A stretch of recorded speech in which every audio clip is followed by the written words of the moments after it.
The Quest for the Golden Bird. Long ago, beyond 7 seas and 7 mountains, there was a small village called Willowmere.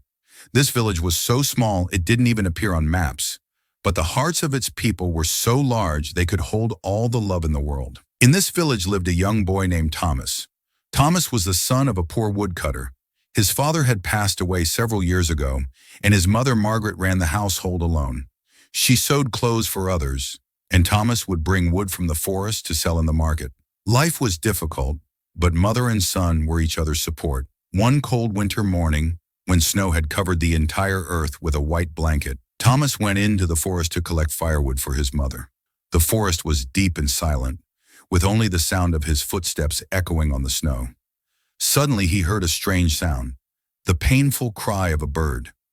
Thomas ran toward the sound and saw that a beautiful bird was trapped in a hunter's net. This was no ordinary bird.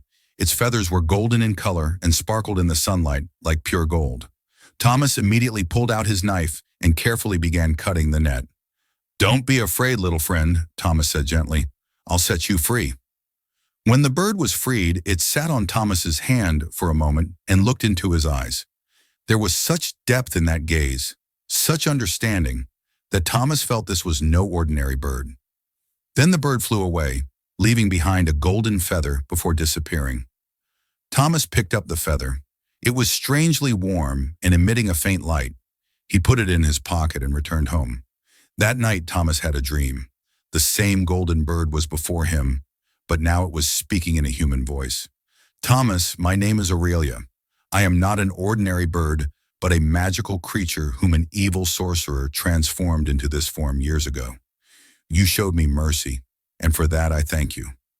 But my story doesn't end here." In the dream, Aurelia told Thomas that she was actually a princess from a neighboring kingdom.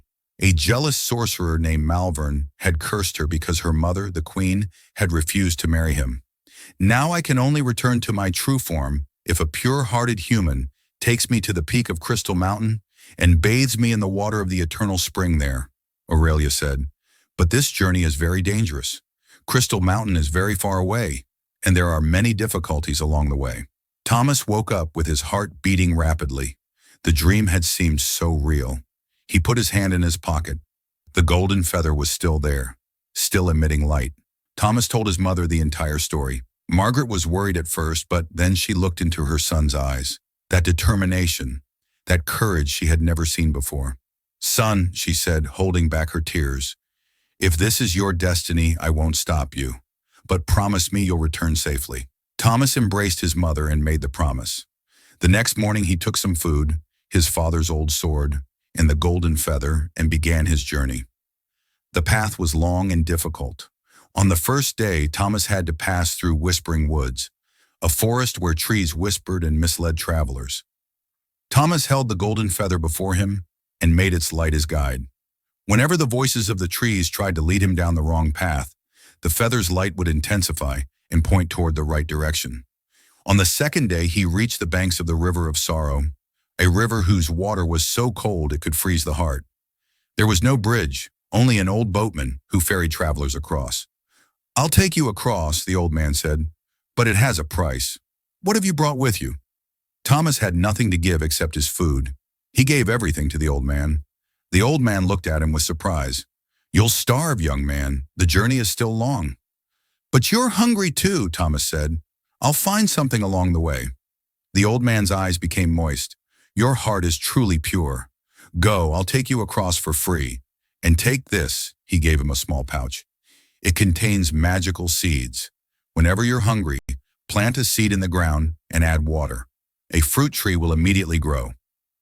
On the third day, Thomas entered Shadowlands, a desolate land where the sun never rose. Here Malvern's dark powers were strongest. Suddenly, dark shadows emerged from the ground and surrounded Thomas. "You will not reach Crystal Mountain," the shadows shouted. "Malvern has sent us to stop you." Thomas drew his sword, but the shadows couldn't be cut by it. He panicked. Then he remembered the golden feather. He held it to his chest and thought of his mother, of Aurelia, and of all the people who believed in him. A flame erupted from the feather, a storm of golden light that drove away all the shadows. Thomas fell, tired and weak, but safe. Finally, on the fifth day, he reached the base of Crystal Mountain. The mountain was so tall its peak was lost in the clouds. Thomas began to climb. His hands became wounded, his feet tired, but he didn't stop. At the peak, he found the eternal spring, a small spring whose water was clear as crystal and shimmering with rainbow colors. Thomas dipped the golden feather into the spring's water. For a moment, nothing happened. Then the feather filled with light, so bright that Thomas had to close his eyes. When he opened his eyes, a beautiful girl stood before him. Her hair was golden and her eyes blue like the ocean. This was Aurelia in her true form. "Thomas," she began to cry, "you've freed me. You don't know how many people tried and failed. Your heart is truly pure." But there was no time yet to celebrate. Suddenly, a dark cloud appeared in the sky, and from it emerged Malvern, an old sorcerer in black robes with hatred in his eyes. "Did you think you'd escape so easily?" Malvern shouted. "If I can't have Aurelia, no one can." He raised his staff and threw a dark lightning bolt toward Thomas. Aurelia jumped in front of Thomas, but Thomas pushed her back. "No!" Thomas shouted. He held the golden feather forward. Now the feather was no longer just a feather. It became a shield of light that stopped Malvern's attack. "Love and truth will always be more powerful than your darkness," Thomas said. A beam shot from the shield of light and touched Malvern. The sorcerer screamed, and all his evil left him and dissolved into the air. When the smoke cleared, Malvern had become an ordinary old man, on his knees on the ground, crying. "What have I done?" he muttered. "Forgive me." Aurelia looked at Thomas, and Thomas nodded. Aurelia went to Malvern and placed a hand on his shoulder. "The first step toward forgiveness is asking for it," she said. "Now go and spend the rest of your life doing good." Thomas and Aurelia descended from Crystal Mountain and headed back toward Willowmere. Along the way, they saw all the places Thomas had passed through, but now everything had changed. The trees of Whispering Woods were now singing songs of joy. The river of sorrow was now called the River of Joy, and its water was warm and inviting, and Shadowlands had become Sunlit Valley. With the breaking of Malvern's curse, not only was Aurelia freed, but darkness had been removed from the land. When they reached Willowmere, Margaret embraced her son and wept with joy. Soon the entire village was celebrating.